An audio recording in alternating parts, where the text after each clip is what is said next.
My name is Ruth Bennett. I'm in my late 30s, and for most of my adult life, I've been known as the dependable one, the woman who remembers dates, keeps the house quiet, and smooths over tension before it becomes visible. I'm a project coordinator by profession, a wife by choice, and, according to most people who've crossed my path, someone nice, calm, and easy to overlook. People tend to underestimate me because I don't announce myself. I don't raise my voice. I don't compete for attention. I learned early that if you stay observant and speak carefully, you see more than those who rush to be heard. That habit followed me into my marriage, where being steady slowly turned into being invisible. Not ignored exactly, just assumed, like a background detail that never changes. I'm telling this story not because it's shocking, but because it's precise. It's about a marriage that looked functional from the outside and hollowed out quietly from within. It's about an anniversary trip that wasn't meant for me, booked under my name, and a realization that came not with tears or screaming, but with clarity. My husband took his mistress on our anniversary trip, using my name on the booking. That sentence alone sounds dramatic, almost sensational. But the truth is far less theatrical and far more unsettling. What happened didn't explode. It unfolded, slowly, methodically. And by the time I understood the full shape of it, everything had already been documented. This is not a revenge story. I didn't confront anyone in a restaurant or throw clothes onto a lawn. I didn't post screenshots or demand apologies. What I did was notice. I listened. I kept records. Because betrayal leaves a paper trail, and I've always been good at following patterns. Over the next hour, I'm going to walk you through how a woman can be present in a life and still be taken for granted. How disrespect often arrives in small, deniable moments. How silence, when chosen consciously, can become a form of leverage rather than surrender. And how justice doesn't always look like punishment. Sometimes it looks like withdrawal. I'm sharing this with honesty, not drama, with restraint, not rage. There are no villains twirling mustaches here, and no sudden miracles that fix everything. Just people making choices, and one woman deciding she would no longer absorb the cost of other people's decisions. If you've ever sensed something was wrong long before you had proof, if you've ever been underestimated because you stayed calm, I want you to listen closely. Have you ever realized too late that the person who benefited most from your silence mistook it for blindness? Before anything broke, before I had language for betrayal, I knew exactly who I was to the people around me. I was the reliable one, not the exciting one, not the complicated one. I was the person everyone assumed would handle it. If something needed remembering, organizing, smoothing over, someone would look in my direction, already relieved. That role didn't arrive all at once. It accumulated quietly, like dust you don't notice until the surface dulls. To my husband, Daniel, I was stability. He said that like it was a compliment. You're my anchor, he used to tell people. What he meant was that I didn't make waves. I didn't demand explanations for late nights or challenge his version of events.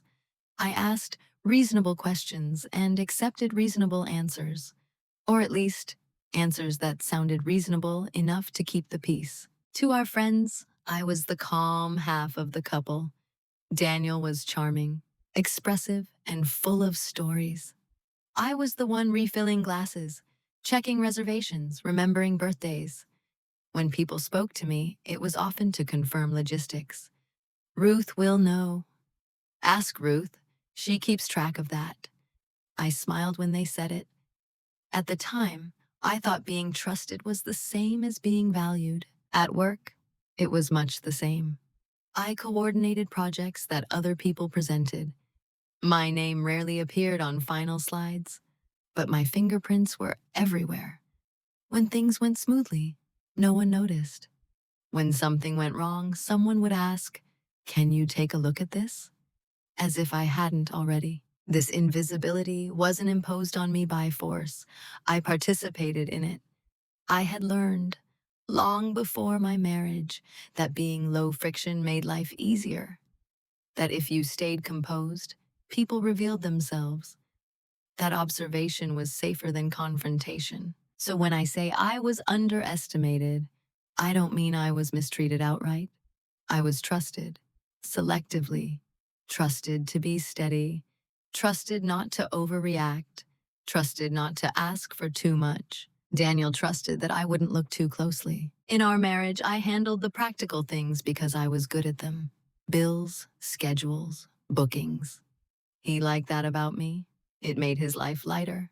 Over time, it also made my role narrower. I wasn't consulted so much as informed. Decisions arrived already shaped, presented as conclusions rather than conversations. "Does that work for you?" he'd ask, already halfway to the door. And I would pause, just long enough to consider whether saying no would actually change anything. Most of the time, I said yes. From the outside, we looked functional. No shouting, no visible cracks. People admired how drama-free we were. They didn't see that harmony can sometimes be maintained by one person, absorbing all the dissonance. I became very good at making myself smaller without disappearing completely. I was present, but unobtrusive. Involved, but not central. Essential, but replaceable, at least in theory. What no one seemed to realize was that my quiet wasn't emptiness. It was attention. I noticed patterns. I remembered inconsistencies. I kept emails, confirmations, receipts, not out of suspicion, but habit. When you manage systems long enough, you learn that every system leaves traces. At that stage, I didn't think of myself as someone who would ever need leverage. I thought I was building a life. I believed that contribution equaled security. But looking back, I can see the imbalance clearly. I was the context in which other people felt important. And context, by its nature, is often ignored. I wasn't invisible because I lacked substance. I was invisible because I made everything else run smoothly. And smoothness, once expected, stops being noticed. That was who I was to them. Useful, calm, dependable, and quietly, profoundly underestimated. The first moment I can point to wasn't dramatic. That's why it lasted. It happened on an ordinary Tuesday evening, the kind of evening that barely registers in memory unless something shifts. Daniel came home later than usual, jacket still on, phone in his hand. He kissed my cheek the way you do when your mind is somewhere else. Brief, distracted, already moving past. "We're moving the anniversary trip," he said, not looking up. I was at the kitchen counter writing a grocery list. Our anniversary had always been simple. A long weekend somewhere quiet, nothing extravagant, something we planned together. I looked up and asked, "Moving it how?" He shrugged. "Dates changed, work thing." That was it. No discussion. No invitation into the decision. Just a statement, delivered casually, like the weather. I remember the exact way my pen paused mid-word, not because I was angry, but because something in the tone didn't match the content. It was too settled, too final. I asked, "When did that come up?" "Today," he said. Then after a beat, "It's fine though, same place." I nodded, outwardly. Inside, I registered the omission. He hadn't asked if the new dates worked for me. He hadn't suggested we decide together. He'd simply adjusted the plan and informed me after the fact. On its own, it was nothing. People change plans. Work gets in the way. That's what I told myself. That's what everyone would have told me if I'd mentioned it. So, I didn't. But that night, when I opened my email to check something unrelated, I saw a booking confirmation forwarded to me. Hotel, flight, dates I didn't recognize.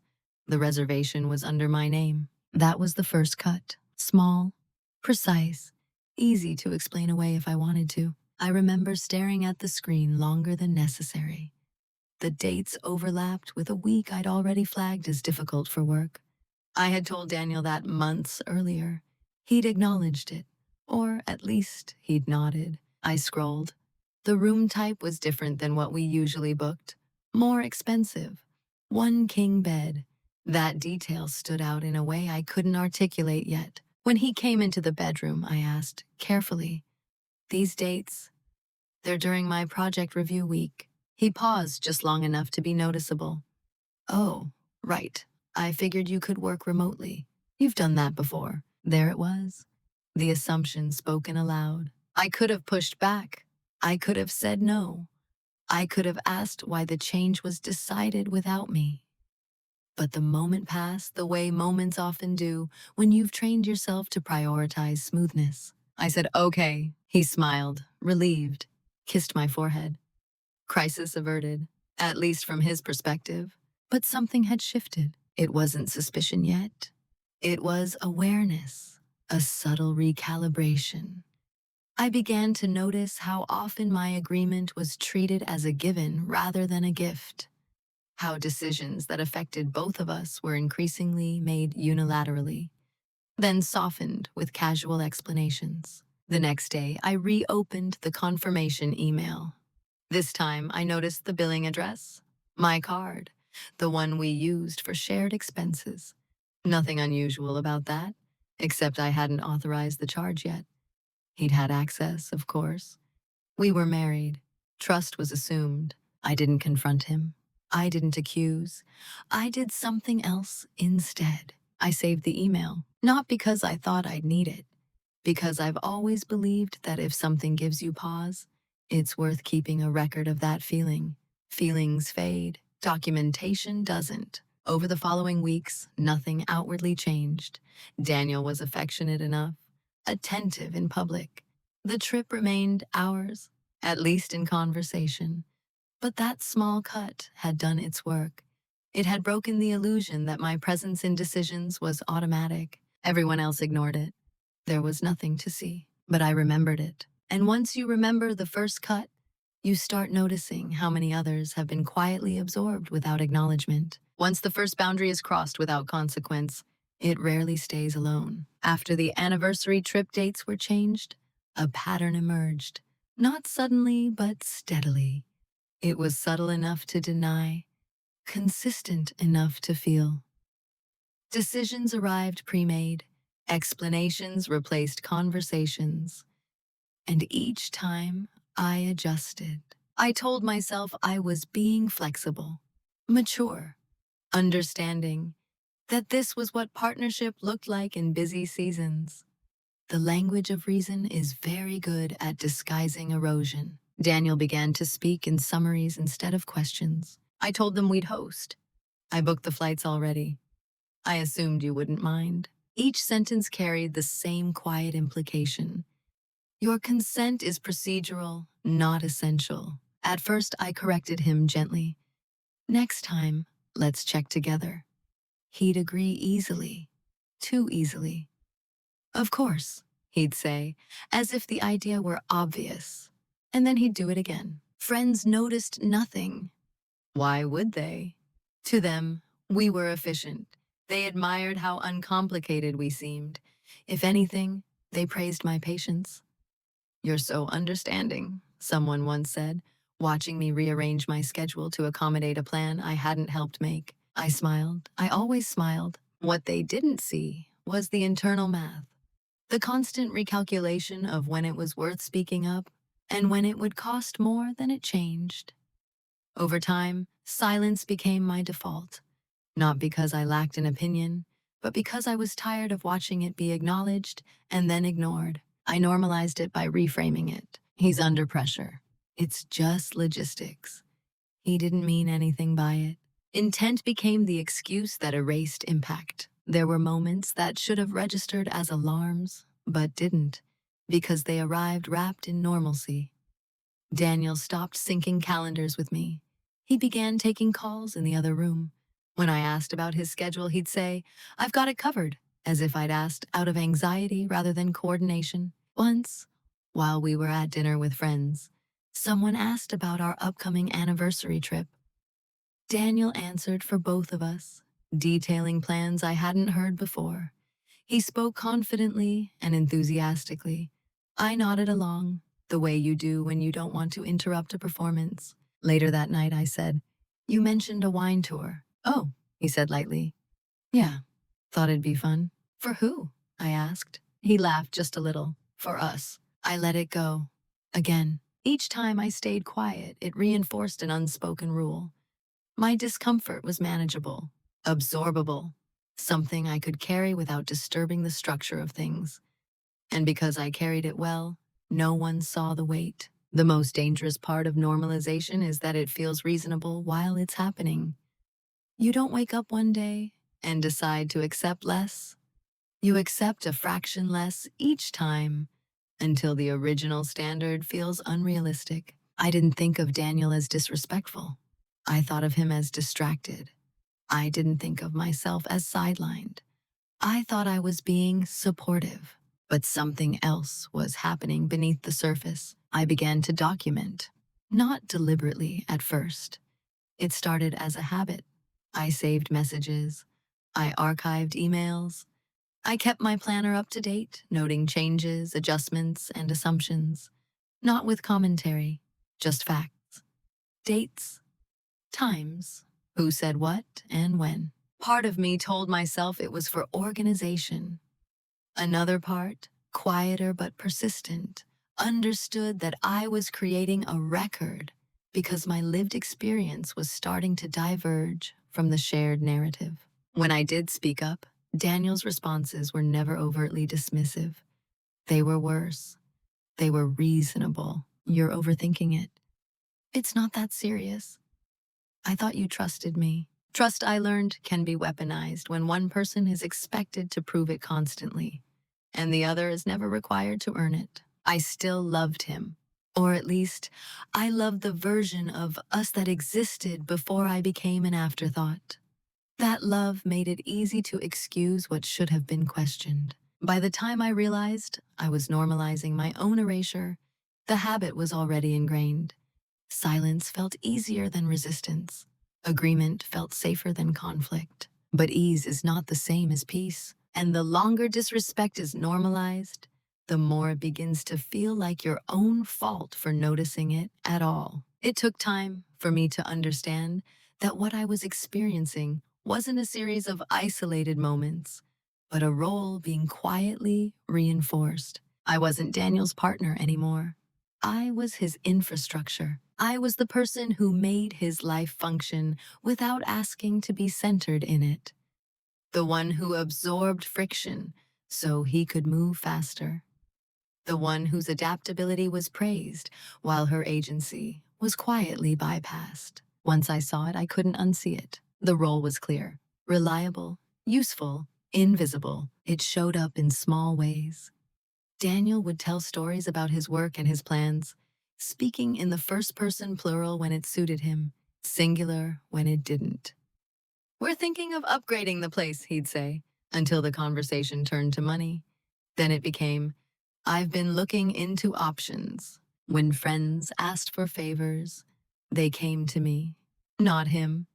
They knew I'd say yes, or at least find a way to make it work. When the family needed coordination for holidays, it was assumed I'd handle it. No one asked if I wanted to. They asked what time worked best. I complied because it felt easier than resisting a current that everyone else accepted as natural. What I didn't realize at first was how much my silence had taught people what to expect from me. Roles aren't assigned in a single moment. They're shaped by repetition. Daniel didn't have to demand that I stay in the background. I'd already demonstrated that I would. In private, he spoke to me with affection, but also with a kind of casual authority.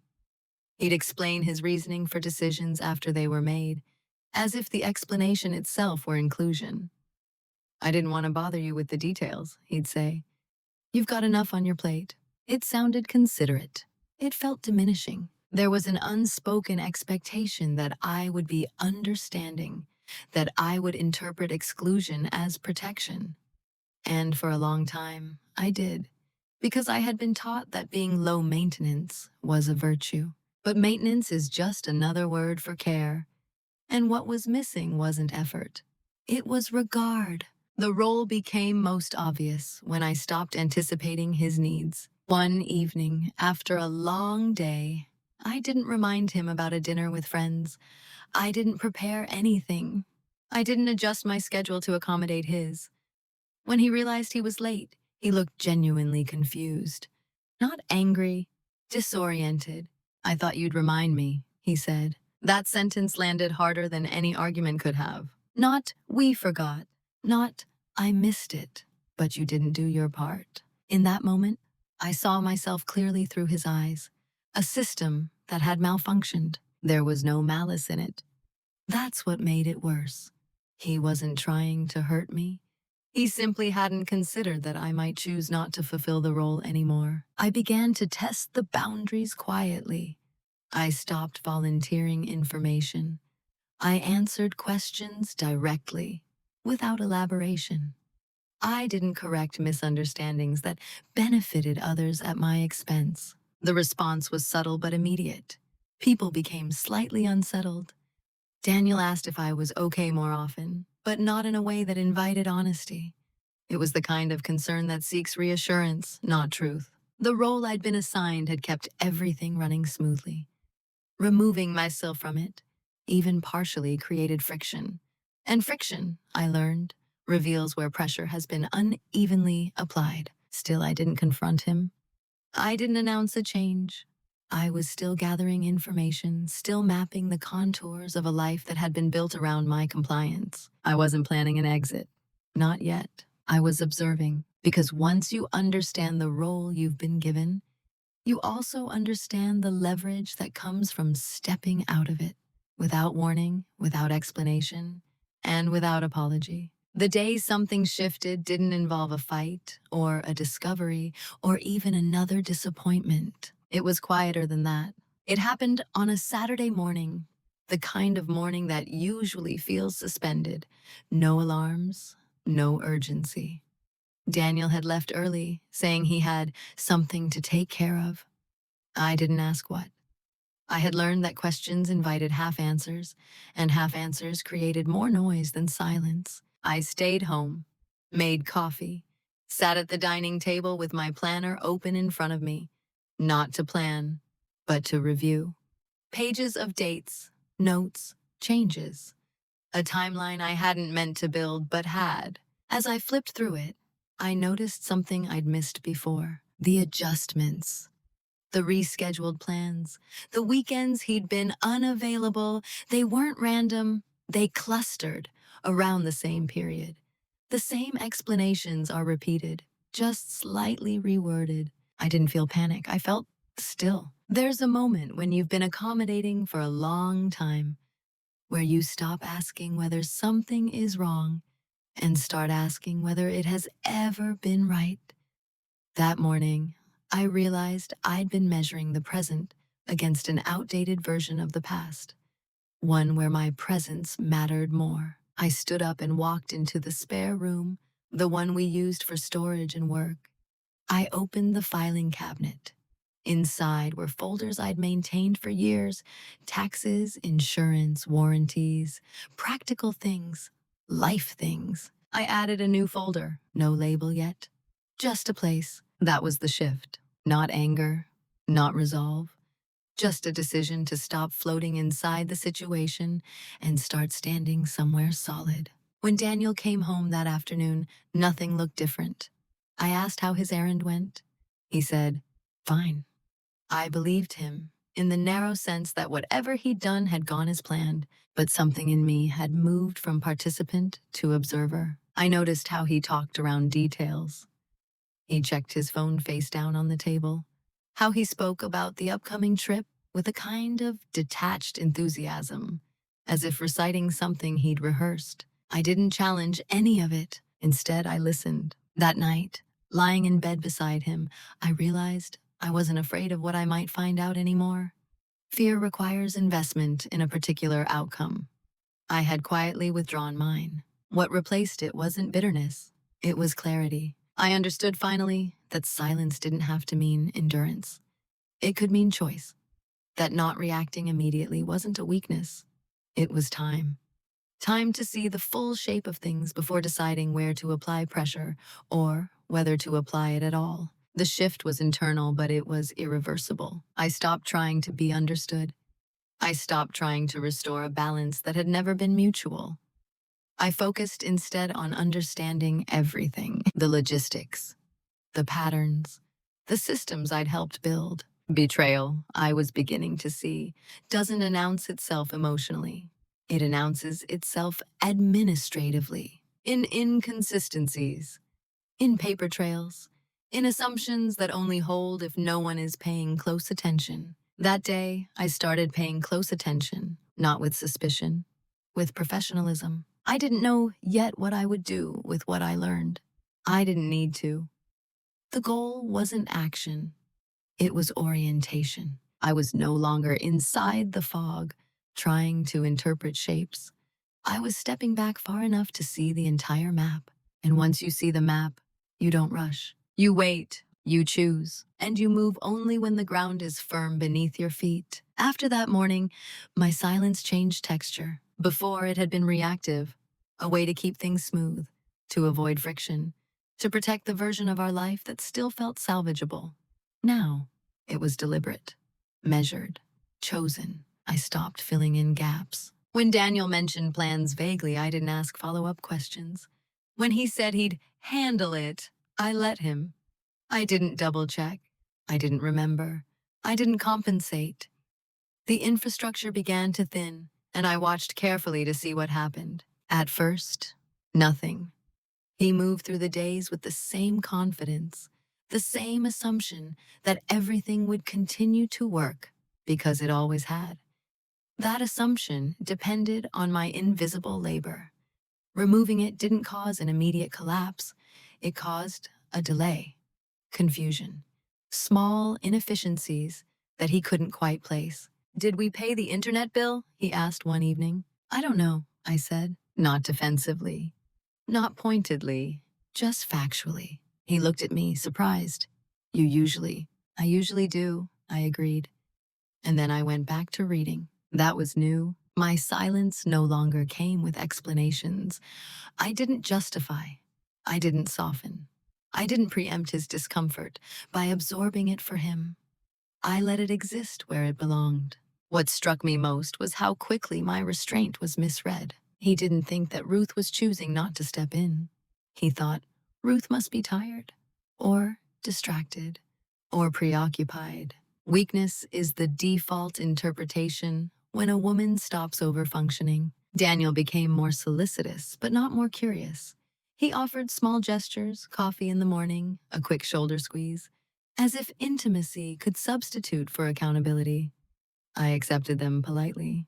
I didn't reciprocate with the same energy. Meanwhile, I documented, not obsessively, methodically. I updated my planner daily. I cross-referenced dates with email timestamps. I downloaded copies of shared account statements.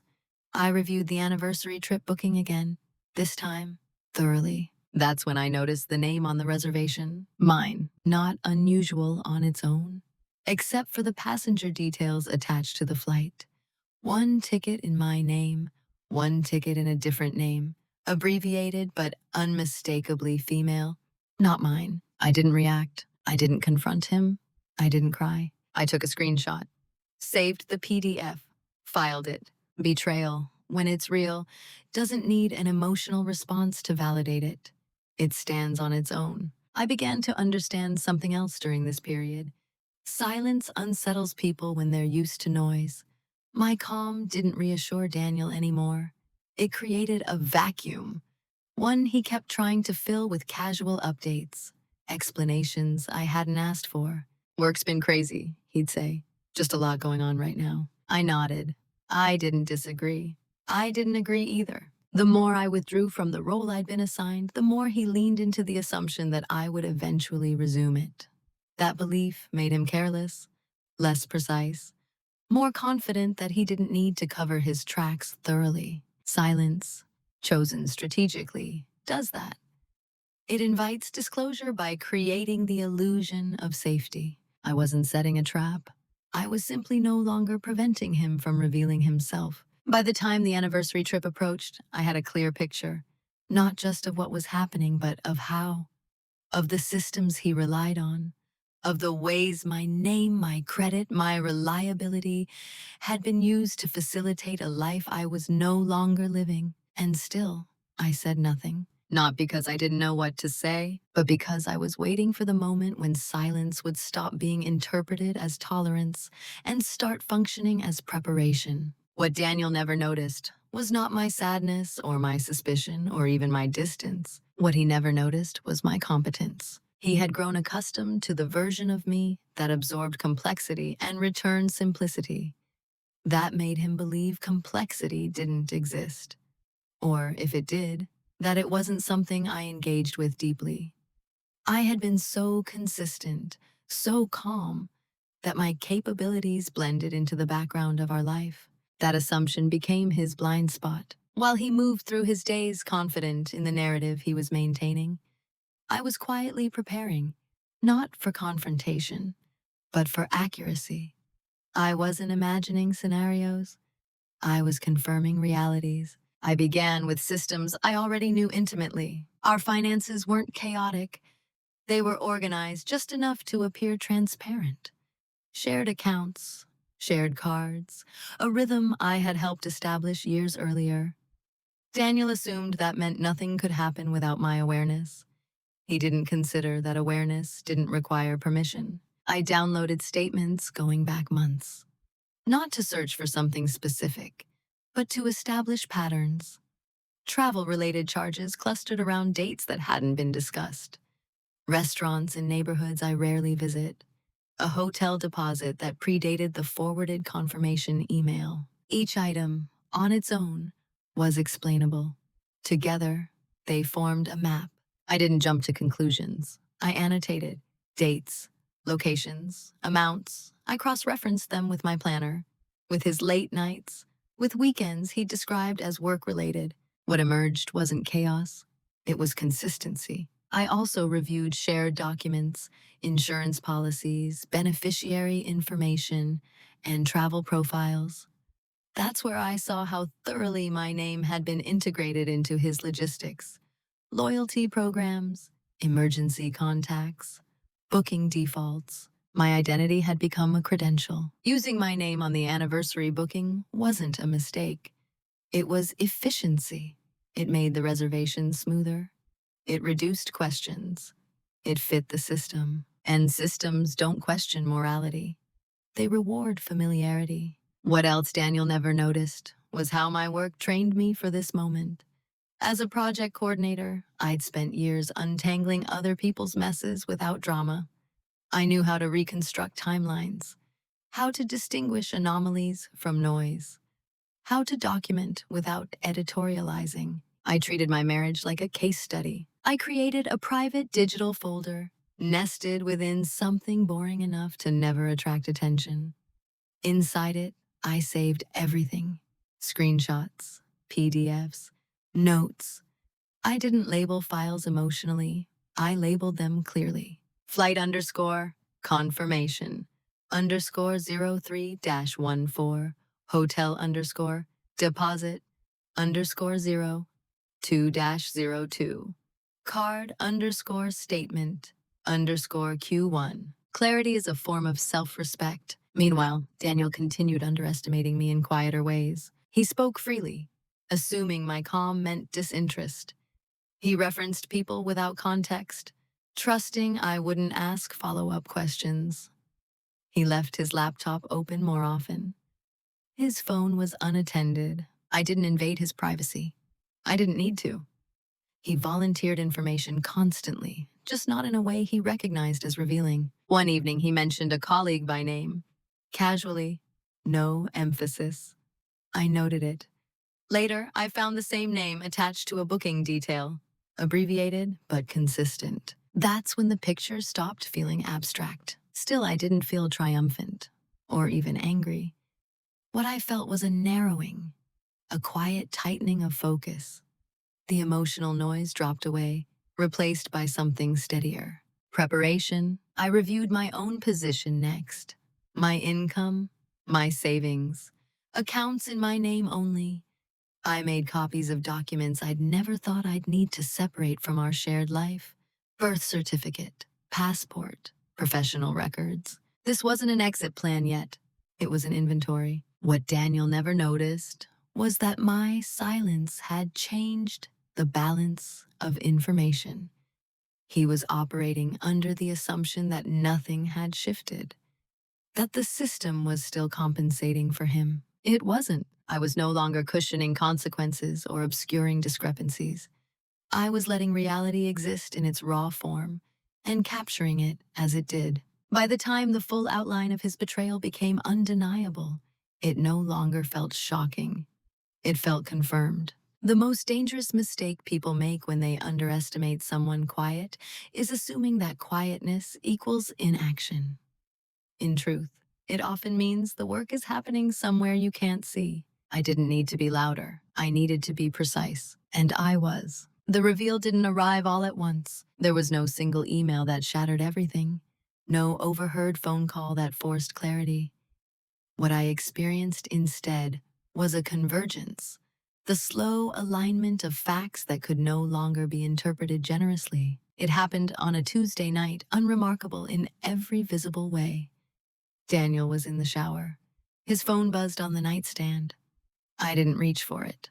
I didn't need to. The notification preview lit the screen just long enough. Can't wait to see you again. Same place? No name attached. Just a number. That was the moment the question disappeared. Up until then, part of me had still been observing out of discipline rather than certainty. I had been careful not to decide anything prematurely, but certainty doesn't announce itself emotionally. It settles. I didn't feel my heart race. I didn't feel sick. What I felt was a kind of internal quiet, the sound of a final piece locking into place. I stood up and walked back into the spare room. I opened the folder I'd created weeks earlier and added a new subfolder, Communications. I noted the date, the time, the phrasing, still no confrontation. What surprised me most was not the content of the message, but how little it hurt. Pain requires surprise. This was confirmation. Over the next few days, I allowed myself one private indulgence. I stopped protecting Daniel from the implications of his own behavior. I didn't remind him to delete browser history. I didn't shield him from logistical consequences. I let the system operate without my interference. That's when the full reveal came into focus. I reviewed the anniversary trip again, this time from start to finish, as if I were auditing someone else's account. The booking was in my name. The payment was mine. The loyalty number attached was mine. The accompanying passenger details were not. She had been added cleanly, efficiently, not as a mistake, but as a substitution. My name had functioned as a cover. That was the moment the story stopped being about infidelity and became about identity theft of a quieter kind. Not illegal, perhaps, but intimate. Personal. Presumptive. He hadn't just taken someone else on our anniversary trip. He had taken my place. I closed the laptop and sat there longer than necessary, letting that understanding settle fully into my body. Not to dramatize it, to integrate it. I asked myself a simple question. What do I want to know next? Not, what should I do? Not, how do I feel? Just, what information completes the picture? So I gathered it. I confirmed timelines. I matched dates to messages, charges, and absences. I established the duration, frequency, pattern. It wasn't a single lapse. It wasn't impulsive. It was ongoing. And still, I felt no urge to confront him. Confrontation assumes the other person has standing in the outcome, that their explanation might change something. At this stage, Daniel's explanations were irrelevant. The facts were complete. What mattered now was positioning. I reviewed legal basics quietly, not to plan a dramatic move, but to understand my options. Knowledge removes panic from the equation. It replaces it with sequencing. I also observed Daniel more closely, not to catch him, but to assess him. His level of awareness, his assumptions, his sense of security. He was relaxed. He believed the system was intact. That belief was my advantage. The private reveal wasn't a moment of empowerment in the way people imagine it. There was no rush, no surge of strength, just alignment. Emotionally, I felt intact. What I lost in illusion, I gained in self-trust. I hadn't imagined it. I hadn't overreacted. I had seen clearly, and I had waited until clarity arrived without force. That mattered, because the decisions that follow betrayal tend to echo longer than the betrayal itself. And I was no longer reacting. I was choosing. There comes a moment after certainty where action becomes inevitable, but the form it takes is still negotiable. That was where I found myself. I had all the information I needed, not fragments, not suspicions, a complete picture supported by dates, documents, and patterns that didn't require interpretation. What remained was choice. And choice, I learned, is quieter than people expect. I didn't frame it as stay or leave. That binary is too blunt. Instead, I laid out the actual options in front of me, the way I would in any complex project, without emotion, without moralizing. Option 1. Confront immediately. Demand an explanation. Force a reckoning. This option promised emotional release, but very little control.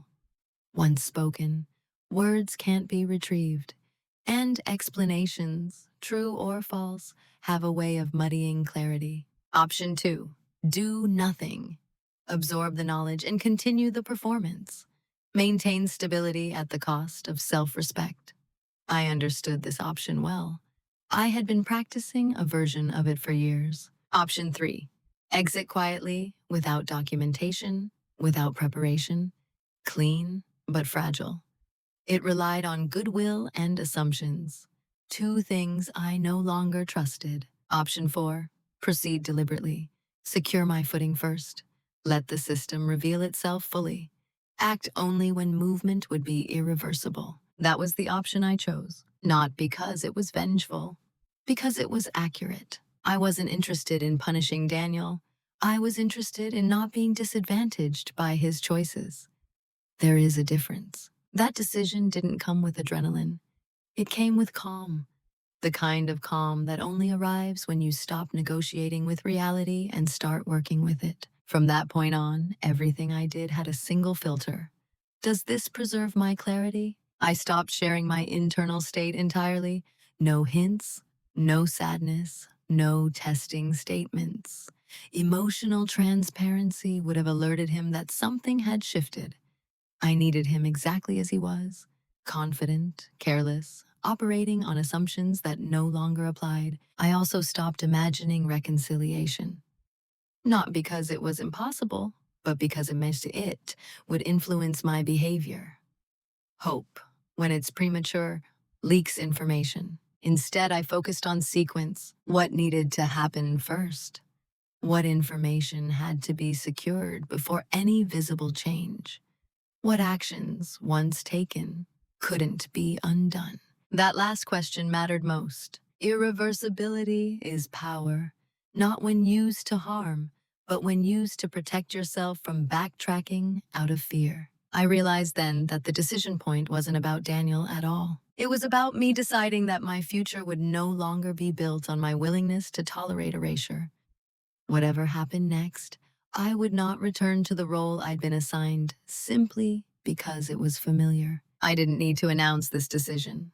I didn't need validation. I needed patience. The anniversary trip date approached. Daniel spoke about it casually, as if it were a neutral logistical event. I matched his tone. I didn't ask questions I already knew the answers to. He believed the moment of revelation, if it came at all, would be loud, emotional, reactive. He was wrong. The real turning points are often administrative, legal, structural. They happen quietly, long before anyone raises their voice. By choosing to move forward without confrontation, I preserved my advantage, time. Time to prepare. Time to ensure that when the truth surfaced, it would do so in a context where I was no longer vulnerable to its impact. That was the irreversible choice, not to leave immediately, not to confront immediately, but to move next, not in reaction, but in position. Once that decision was made, the rest became a matter of execution. And execution doesn't require noise. It requires resolve. Once the decision was made, everything slowed down and sharpened. Moving in silence isn't about secrecy for its own sake. It's about alignment, about ensuring that when you step, the ground holds. I wasn't hiding my actions. I was sequencing them so they wouldn't be undone by emotion or interruption. The first thing I did was separate visibility from access. Daniel still saw the same version of me, calm, predictable, engaged enough to seem present. I didn't withdraw affection dramatically. I didn't signal distance. I understood that sudden changes attract scrutiny, and scrutiny invites interference. What changed was what I shared. I stopped discussing finances casually, not overtly, just naturally. If he mentioned expenses, I listened. If he asked about shared accounts, I answered accurately but minimally. Information flowed one way now. Quietly, I reviewed every account tied to my name. I noted which ones required joint authorization and which didn't. I confirmed passwords. I updated recovery emails, not to lock him out, but to ensure redundancy. Systems should never depend on a single point of failure. I also consulted a professional. Not dramatically, not as an ultimatum. I framed it as informational. An hour of clarity is often worth more than weeks of speculation. I asked questions. I took notes. I didn't act on everything immediately. Knowledge first, action second. At work, I made sure my projects were documented thoroughly. Processes, handoffs, credentials. Not because I was leaving my job, but because I was removing dependencies. The fewer loose ends you leave, the fewer excuses you give yourself to return to situations that no longer serve you. At home, I began to detach emotionally in ways that were invisible externally. I stopped confiding, stopped seeking reassurance, stopped translating my inner world into language he could access. Privacy, I learned, is not withdrawal. It's boundary. Daniel sensed something eventually, not alarm, but mild discomfort. He'd ask, "Everything okay?" I'd answer honestly, "Yes." And it was. Because okay doesn't mean unchanged. It means stable. The anniversary trip loomed in the background like a deadline neither of us acknowledged openly. He spoke about it in hypotheticals. I listened as if it were still shared territory. Behind the scenes, I ensured that any financial exposure tied to that trip was documented. I confirmed cancellation policies.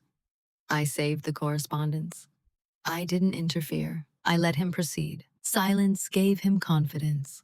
Confidence made him predictable. Meanwhile, I prepared emotionally for the moment when everything would surface, not as a confrontation, but as a consequence. I practiced restraint, not because it was noble, but because it was effective. The hardest part of moving in silence wasn't patience. It was resisting the urge to reclaim dignity through expression. To say, "I see you," to let him know I wasn't fooled. But dignity doesn't require performance. It requires an outcome. I reminded myself of that whenever the impulse to speak rose up. Speaking too early would have shifted the balance back into the realm of emotion, where clarity dissolves and narratives compete. I wasn't interested in narratives anymore. I was interested in structure. By the time the first visible consequence approached, my position was secure. Not invulnerable, but considered, documented, supported. Daniel still believed we were in the same chapter. We weren't. And the silence between us wasn't empty. It was loaded. Consequences rarely announce themselves. They arrive as absences first, a delay, a missing assumption, a system no longer compensating the way it used to. The first consequence Daniel noticed wasn't about the affair, or the trip, or even me. It was an inconvenience. Something he expected to work didn't. It began with the anniversary trip logistics, a minor issue with the booking. One of those administrative hiccups that usually resolved itself because I resolved it. This time, it didn't. The hotel flagged a discrepancy. Nothing dramatic, just a request for clarification tied to the name on the reservation. Daniel mentioned it casually over dinner. They emailed about the booking. Do you know what they're talking about? I looked up from my plate.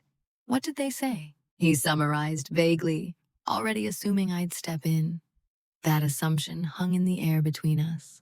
I haven't contacted them, I said. He frowned, not angry, confused. Oh, I thought you would.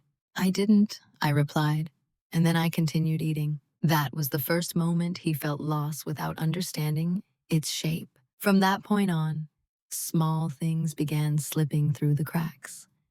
Payments that required follow-up didn't get followed up on. Emails went unanswered. Plans stalled. Daniel grew restless. Not suspicious, yet just unsettled. He began double-checking things he'd never had to check before. Asking questions he wasn't used to asking. Did we confirm the dates? Are you sure this is handled? Each time I answered truthfully and minimally, I don't know. You'd have to check. The load was shifting, and he could feel it. What he couldn't see was that the consequences weren't something I was doing to him. They were something I was no longer preventing. The difference mattered. At work, he seemed distracted. He brought tension home with him. He talked more, filling space, narrating problems that used to resolve themselves quietly. I listened without offering solutions. That unsettled him more than anger ever could have. People are deeply uncomfortable when the person who once stabilized their world stops intervening, and does so calmly. The anniversary date passed without acknowledgement. That, too, was a consequence. He didn't mention it. Neither did I. The silence around it was heavy, not with grief, but with avoidance. I could feel him trying to determine whether this omission meant something. It did, just not what he thought. Around that time, I noticed subtle changes in his behavior. He checked his phone more often. He grew less relaxed at home. The confidence that silence had given him earlier was beginning to erode. He didn't know why. The systems he'd relied on were failing him one by one. Not dramatically, not enough to force confrontation, just enough to create pressure. And pressure reveals priorities. He became short-tempered with inconveniences, frustrated with delays. He complained about things being more complicated lately. I let him talk. What he didn't realize was that the consequences had already begun reshaping the power dynamic. He was reacting now, adjusting, while I remained steady. I hadn't raised my voice. I hadn't accused him. I hadn't demanded anything. Yet the ground under his feet was no longer stable. That's the thing about consequences. When they're earned quietly, they don't feel like punishment. They feel like confusion. And confusion is far more destabilizing than anger. By the time he started asking, "Is something wrong between us?" the answer had already been written, not in words, but in the structure of our life. The imbalance was no longer hidden. It was just finally affecting the person who had benefited from it the most. By the time Daniel sensed real danger, he was already behind it. At first, his concern presented as curiosity. Gentle questions, casual check-ins. "You seem quieter lately. Have I done something?" He asked these things with a lightness that suggested he still believed there was room to adjust, to smooth things over the way we always had. What he didn't understand was that the window for adjustment had closed long before he noticed it. I could see the moment when his confidence began to fracture. It was subtle. He started offering explanations without being asked, filling silence with reassurance. "Work's been crazy, but it's temporary. Once this trip is over, things will slow down." I listened without responding. He mistook my composure for distance that could still be bridged. He didn't realize it was composure built on finality. One evening, he sat across from me on the couch, leaning forward slightly, elbows on his knees. That posture alone told me something had shifted. He wasn't performing certainty anymore. He was searching. "Are you happy?" he asked. It was the wrong question asked too late. "I'm clear," I said. He blinked. "Clear about what?" I didn't answer. Clarity unsettles people who rely on ambiguity. It removes the space where excuses live. From that point on, panic crept in, not dramatically, but in the way he tried to reassert closeness. He suggested dinners, weekend plans, small gestures meant to reset familiarity. He touched my arm more often, lingered in doorways, watched me carefully, as if trying to read cues he'd ignored for years. I accepted none of it outright. I rejected none of it either. I let it fail on its own. The thing about fixing something too late is that you're often fixing the wrong version of the problem. Daniel was trying to restore comfort. What I had withdrawn was consent. He wanted reassurance that I was still playing my role. I had already stepped out of it. The anniversary trip, our trip, came and went without ceremony. I didn't ask where he was. I didn't ask who he was with. I didn't need to. The absence spoke clearly enough. When he returned, there was a hesitation in him that hadn't been there before. He looked at me longer, spoke more carefully, as if he sensed that something irreversible had occurred while he was gone. He was right. He tried finally to initiate a real conversation. "We need to talk," he said one night, voice tight with urgency. I nodded. "We will." "Not yet." The delay unsettled him more than refusal ever could have. He wanted immediacy, resolution, absolution, or at least reaction. What I offered was time. Time exposes everything. Over the following days, his attempts to regain control became more obvious. He apologized vaguely. "If I've been distant," he promised change without specificity. "I can do better." But better than what? He never asked. By then, he could feel the consequences closing in, though he still didn't understand their source. He was responding to symptoms, not causes. Repairing surfaces while the foundation had already shifted. There's a point in every unraveling where effort becomes meaningless because the context has changed. That's where we were. I wasn't angry. I wasn't waiting for the right apology. I wasn't deciding whether to forgive. I had already decided what I would no longer carry, and no amount of late effort can undo a choice made in clarity. By the time Daniel realized that, truly realized it, fixing things was no longer an option. Not because I was cruel, but because I was done pretending that repair was my responsibility alone. The confrontation, when it finally happened, was almost disappointing in its ordinariness. No raised voices, no slammed doors, no accusations thrown like weapons. Just two people sitting across from each other at the dining table, where we'd shared hundreds of quiet meals. Daniel spoke first. He had rehearsed, of that I was certain.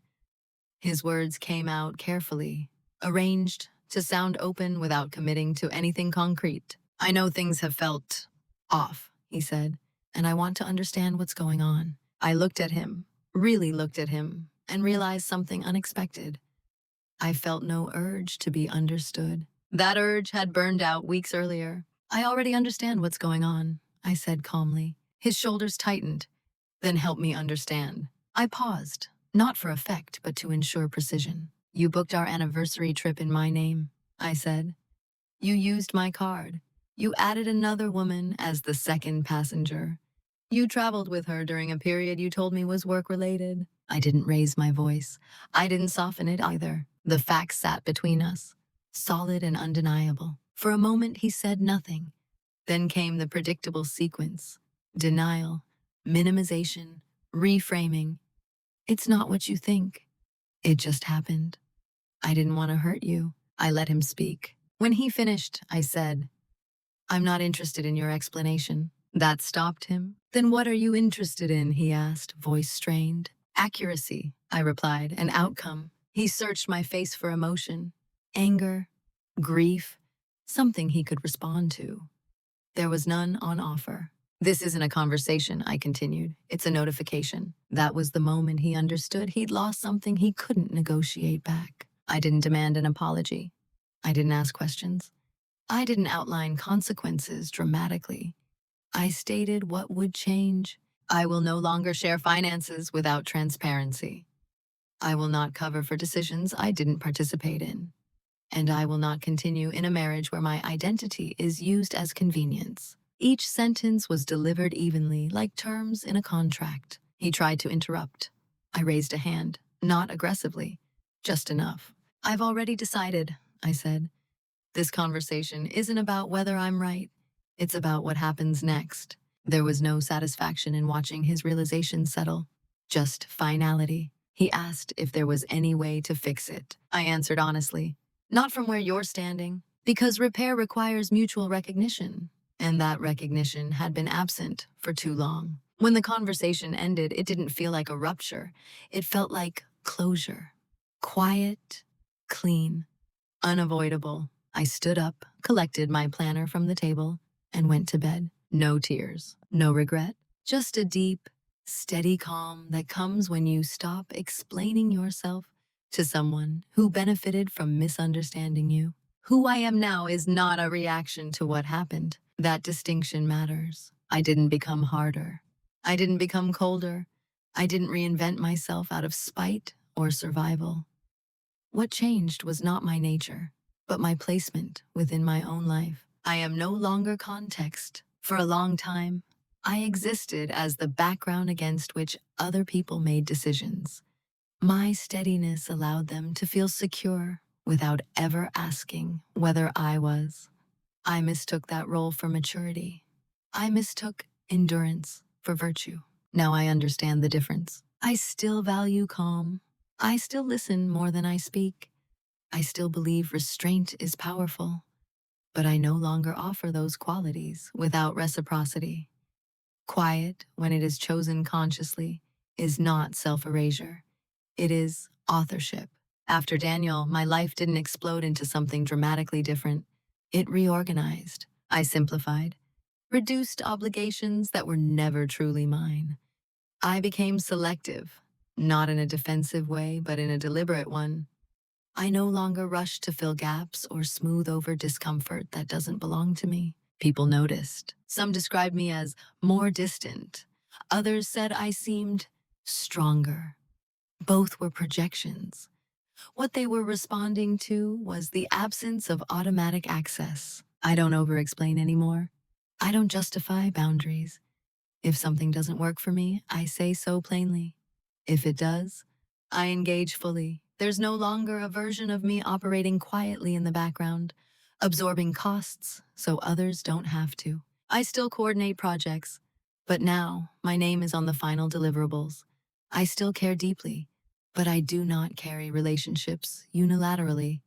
I still love order, but I no longer maintain systems that erase me. The most surprising change has been internal. I trust myself completely, not because I'm infallible, but because I know I will pay attention. I know I won't dismiss my own discomfort to preserve someone else's ease. I know I will wait for clarity rather than force resolution prematurely. That trust is steady. It doesn't need to be loud. Sometimes people ask if I'm angry about what happened. I'm not. Anger would suggest unfinished business. What I feel instead is alignment. My inner sense of reality matches my external life. There is no longer a gap between what I see and what I allow. That alignment has a quiet authority to it. It changes how people interact with you. They listen more carefully. They assume less. They no longer mistake your silence for permission. If there's a lesson I carry forward, it's this. Being underestimated is only a disadvantage if you believe it. I don't, because now, when I choose to speak, it's not to defend myself. It's to define the terms. And when I choose silence, it's not because I've been diminished. It's because I'm deciding what deserves my voice. There's a temptation at the end of stories like this to look for villains and victories, to decide who won, who lost, and who deserved what. But real life rarely offers that kind of symmetry. What it offers instead is alignment, or the lack of it. For a long time, I believed that being calm, dependable, and accommodating made me safe. I thought that if I absorbed enough friction, nothing would break. What I learned is that unacknowledged absorption doesn't create stability. It creates entitlement, not cruelty, not evil. Entitlement. Betrayal didn't begin with an affair. It began with assumptions, with decisions made in my name, without my presence, with a system that worked so well for one person that it never had to consider the other. And yes, betrayal leaves a paper trail, not just in receipts and confirmations, but in patterns, in who is always expected to adjust, in who is asked to understand, and who is never asked to explain. Justice, in this story, didn't arrive as punishment. It arrived as a withdrawal, as the quiet removal of labor, identity, and access that had been taken for granted. It arrived as consequence, not confrontation. That matters because so often, people, especially women, are taught that dignity must be loud to be real, that strength must announce itself, that silence equals weakness. I don't believe that anymore. Silence can be a boundary, calm can be a strategy, and walking away without spectacle can be the most definitive statement you make. If you take anything from this, let it be this. Pay attention to where your name is being used, literally or metaphorically, without your consent. Pay attention to where your steadiness has become someone else's shortcut. Those are not small things. They are early signals. And when clarity arrives, you don't owe it a performance. You owe it integrity. I didn't share this story to encourage suspicion or to suggest that quiet endurance is always wrong. I shared it to remind you that your presence has value beyond utility, that being easy to live with should never mean being easy to replace. So I'll leave you with one question, an honest one, not a rhetorical one. Have you ever realized that the moment you stopped overfunctioning, someone else finally had to face the cost of their assumptions? If so, I'd like to hear how you handled it.